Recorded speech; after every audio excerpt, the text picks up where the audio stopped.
कृषि व्यवस्था रे होइछे आ रासायनिक सारर केते बड़ गुटे मारात्मक भूमिका रहला ई माटी रो जेन संरचना के नष्ट करबार रे सेटा हमें माने बुझबार दरकार है। आ रासायनिक सारर ई प्रकार गुटे विपज्जनक भूमिका के बुझला परे हमें माने रासायनिक सार के छाड़बार लगे संकल्प नेबार कथा।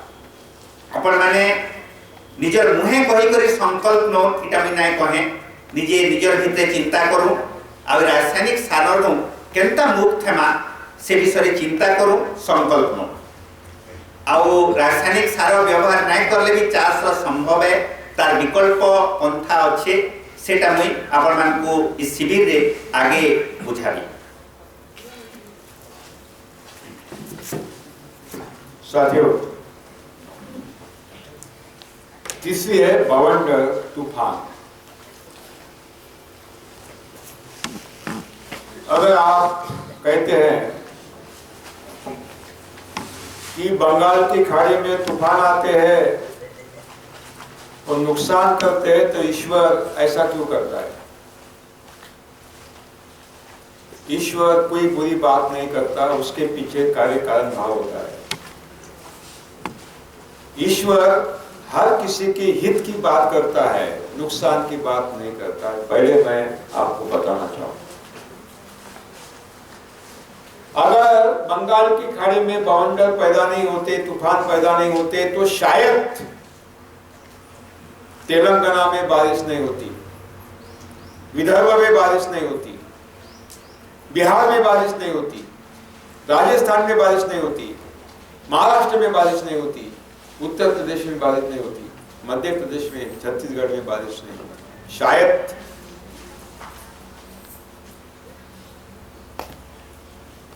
जब बंगाल की खाड़ी में तूफान पैदा होता है, अगर वो आंध्र प्रदेश की बॉर्डर क्रॉस करता है तो आंध्र प्रदेश में बहुत अच्छी बारिश होती है, महाराष्ट्र में बारिश होती है, आपके गुजरात में बारिश होती है और साउथ इंडिया में बारिश होती है। लेकिन अगर वो आंध्र की बॉर्डर क्रॉस नहीं करता, आपकी उड़ीसा की बॉर्डर क्रॉस करता है, तो फिर दक्षिण भारत में बारिश नहीं होती। बारिश कहाँ होती है? उत्तर भारत में बारिश होती है, बिहार में बारिश होती है, झारखंड में बारिश होती है, उत्तर प्रदेश में बारिश होती है, हिमालय तक बारिश जाती है। इसका मतलब है इसके पीछे कारण है। मई महीने में कृतिका नक्षत्र में जब व्यापारी हवाएं अपनी चरम सीमा पर होती हैं, उसी समय हिंद महासागर में मानसून प्रवेश करता है। दोनों हवाओं की टक्कर बंगाल की खाड़ी में होती है, जिससे कम दबाव का क्षेत्र निर्माण होता है। उसी समय छत्तीसगढ़ विदर्भ में कम दबाव का क्षेत्र निर्माण होता है। उसी समय राजस्थान में कम दबाव का क्षेत्र निर्माण होता है, डिप्रेशन पैदा होता है।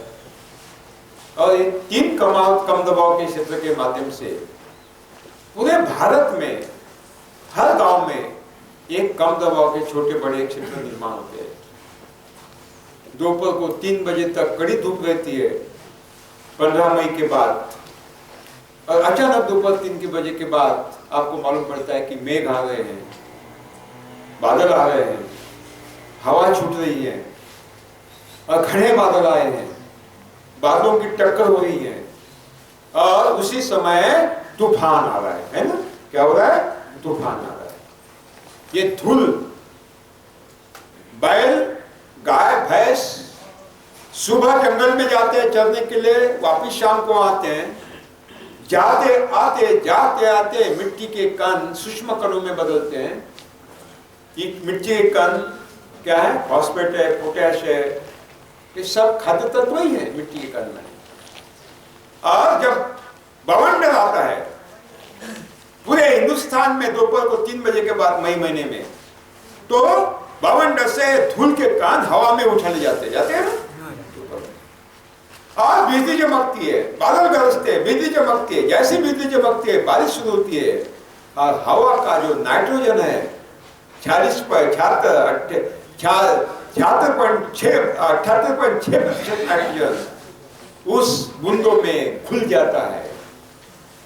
और छोटी छोटी बूंदे, ये मिट्टी के कण जो हवा में उड़ते हैं उसके ऊपर इकट्ठा होते हैं और उसका भार ज्यादा होने से बूंदे नीचे आती हैं। जैसे बूंदे नीचे आते हैं उसके साथ ये कैल्शियम, फॉस्फेट, पोटैश, ये जो खाद्य तत्व है कण के रूप में उछाले हुए वो नीचे आते, उसके साथ हवा का नाइट्रोजन भी आता है और भूमि में जड़ों को उपलब्ध होता है। विज्ञान बोलता है कम 15% नाइट्रोजन की आपूर्ति इस विधि से होती है। बारिश शुरू होने के पहले आप बीज भूमि में डाल दीजिए एक प्लॉट में, और बारिश शुरू होने के बाद भूमि में बीज डालिए। आपको मालूम पड़ेगा जिस प्लॉट में बारिश शुरू होने के बाद पहले मानसून आने के पहले बीज डाला है वहां की फसल बहुत बढ़िया है, क्योंकि उसका लाभ उसको मिलता है। साथियों, भगवान कोई बुरी बात नहीं करता, भगवान ने हमारे अच्छाई के लिए काम किया है। अगर बवंडर नहीं होते तो शायद बारिश इतनी पर्याप्त मात्रा में नहीं होती। तो साथियों, भगवान में श्रद्धा रखिए। कोई भी प्राकृतिक व्यवस्था हमारे खिलाफ नहीं है, हमको सपोर्ट करने के लिए, हमें सुरक्षा प्रदान करने के लिए ईश्वर ने दी।